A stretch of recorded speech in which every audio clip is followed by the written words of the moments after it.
Igbo people, come to the front. We need to have a honest conversation today. There is something that has been bothering me for a long time, especially as an Igbo person. It concerns our apprenticeship system, one of the biggest reasons many Igbo families escaped poverty and built generational wealth. But these days, it seems like more and more apprentices are leaving before they complete their service, while more masters are being accused of treating their boys unfairly. Hi everyone, welcome back to Storytime with Naichi's Gamo. If you're new here, my name is Naichi and I'm so happy you're here. If you enjoy story times, honest conversation, and watching beautiful wigs come together while we chat, don't forget to like this video, subscribe to the channel, and turn on the notification bell so you don't miss any future updates.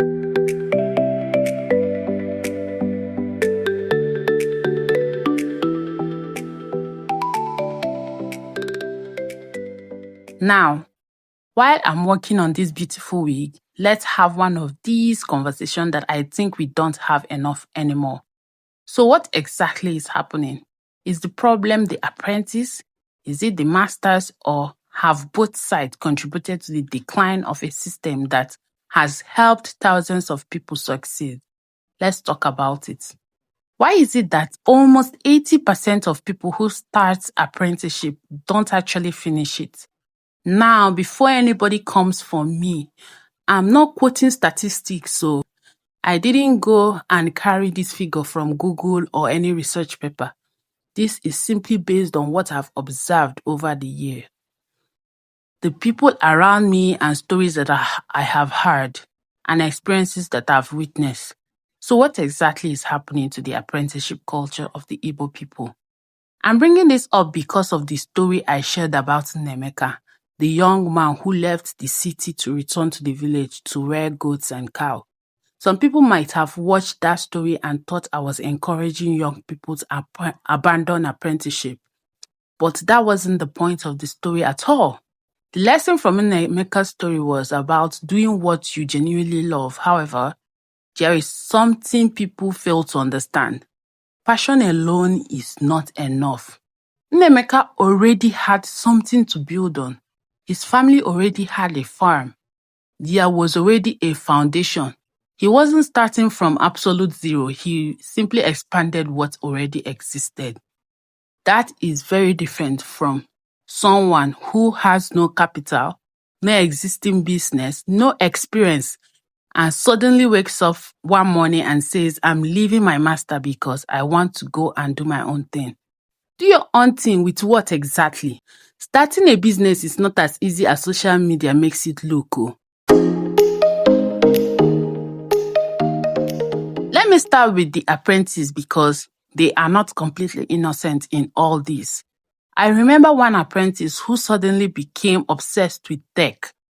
Every day he was like, I want to go to tech. My mates are doing tech. Tech is where the money is. Nobody is saying tech is bad though, please. The problem was that instead of learning patiently and planning properly, this young man stole 600,000 naira from his master because in his mind, that money will automatically make him successful. Maybe to him, 600,000 naira looked like plenty money. But anybody who has tried to build a real business knows that money disappears very quickly. You rent a shop, you buy equipment, you pay transport, you buy inventory, you handle unexpected expenses. Before you know it, 600,000 naira is gone. He left a place where he was learning a trade that could settle him for life because he believed that there was a shortcut. There wasn't though. Another thing I've noticed is that many apprentices today come into service already carrying Android phone. Now, I'm not saying that phones are evil. Let's tell ourselves the truth. Phones are the biggest distraction we have today. Instead of concentrating on the business they came to learn, some of these people are busy playing miniature. Miniature, I don't know what they call it. Others will be playing Call of Duty from morning till night. Some will spend hours scrolling TikTok. Others are on Discord. They believe that they will suddenly become rich online. Yes, so there are people who had made money online. I've seen people who had made money from Discord. Nobody is denying it, but many young people see only the success story. They don't see the thousands of people who have spent years chasing internet money and earned nothing. Basing your entire future on unstable income is risky. Today's project may pay, tomorrow's project may not pay. If you are fortunate enough to succeed online, that's wonderful. But are you prepared if it doesn't work? That is the question many people refuse to ask themselves. There was another young boy I know. This one wasn't even distracted by social media. His problem was simple. He never settled down mentally. The elderly couple he was serving even enrolled him in school so he could complete his secondary education before starting full-time apprenticeship. Think about that. They were paying his school fees. Their own children had already grown up except one of their sons who still lived with them. Because they were old, both boys helped with chores around the house. The woman even made sure that anything she bought for her own son was also bought for the apprentice. Yet, this boy kept complaining. He had already convinced himself that all masters were wicked before he even started serving. Every assignment became a problem. He kept comparing himself with their biological son. He would say, "Why is my own work more? Why am I doing this?" He will never stop complaining. Eventually, he said he would have rather become an ordinary sales boy, earning money monthly, than remain an apprentice. According to tradition, if someone truly doesn't want to continue serving, you will not force him. So the elderly couple took him back to the village.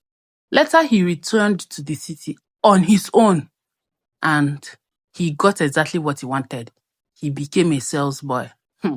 But reality humbled him because unlike apprenticeship, nobody owed him food. Nobody owed him accommodation. Nobody owed him clothing. Nobody owed him school fees. He earned a 30,000 naira salary monthly. Out of that money, he would pay rent. He would buy food.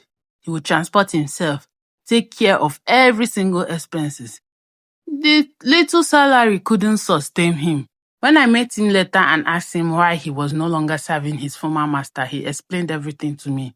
He was living in an abandoned, incomplete building because he couldn't afford proper accommodation. That was when he finally understood the difference between apprenticeship and ordinary employment. So, before anybody leaves apprenticeship because they think another path is easier, they need to ask themselves difficult questions like, do you actually have enough capital? Have you thought through the risk? Do you have customers already? Do you have experience?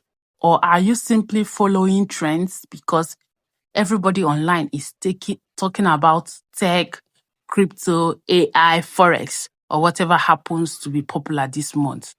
Sometimes patience really is the wiser decision. Now, let me be very clear. The blame does not belong only to the apprentice.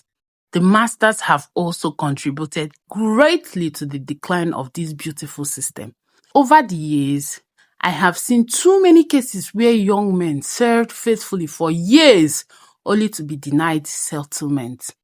Some masters suddenly began accusing the apprentice of stealing. Others claim he insulted them. Some even go as far as to accuse the apprentice of having inappropriate relationship with family members. Anything they could do just to avoid settling the boys after years of servicing. That is a very wickedness. If it is my neighbor, it's a very wickedness. I know a young man who was supposed to serve for 8 years.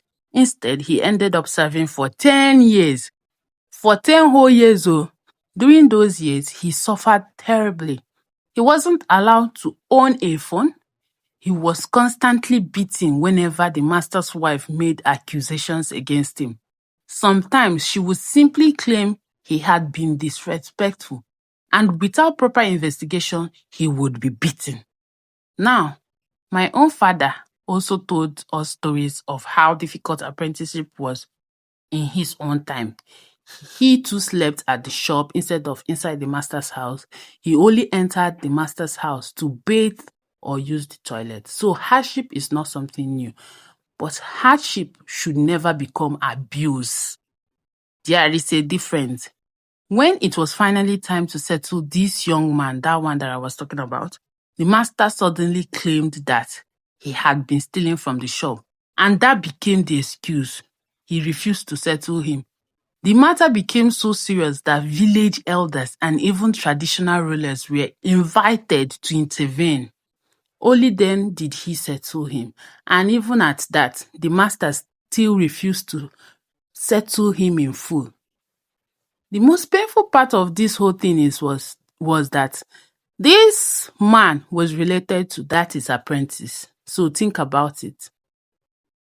If he can behave this way towards his relative, what then can he do to a complete stranger? This is one of the reasons many parents no longer trust the apprenticeship system. People will hear stories like this and become afraid. Young boys will hear stories like this and they will tighten up. So even before they begin serving, they will already believe that masters are very wicked. That mindset alone will create problem from the beginning. The apprenticeship system should not die, please. Truth be told, both sides need each other because masters need apprentice. Apprentice needs good master. If masters continue cheating their boys, fewer and fewer young people will agree to serve. If apprentices continue running away halfway or stealing from their masters, fewer business owners will be willing to train them. Eventually, everybody will lose. Think about it. Can one man successfully run a business alone forever? When the master wants to travel to Onitsha, Abia, Lagos, or China to restock goods, who will now stay behind and manage the shop? When customers come, who will now attend to them? When the master's children decide they don't even want to continue the family business, what then happens? This system has survived for generations because it benefited everyone. It helped countless Igbo families escape poverty. It produced business owners. It created employers. It built community. It wasn't a perfect system, but it worked. Now, agreed, impatience, dishonesty, and abuse are gradually destroying something our forefathers built with wisdom. So everybody needs to calm down. Apprentices should stop believing every trend on social media as a shortcut to success. Masters should stop exploiting young people who trusted them with their future. Respect must go both ways. Integrity must go both ways. If we truly value this culture, then both the masters and the apprentice have to protect it.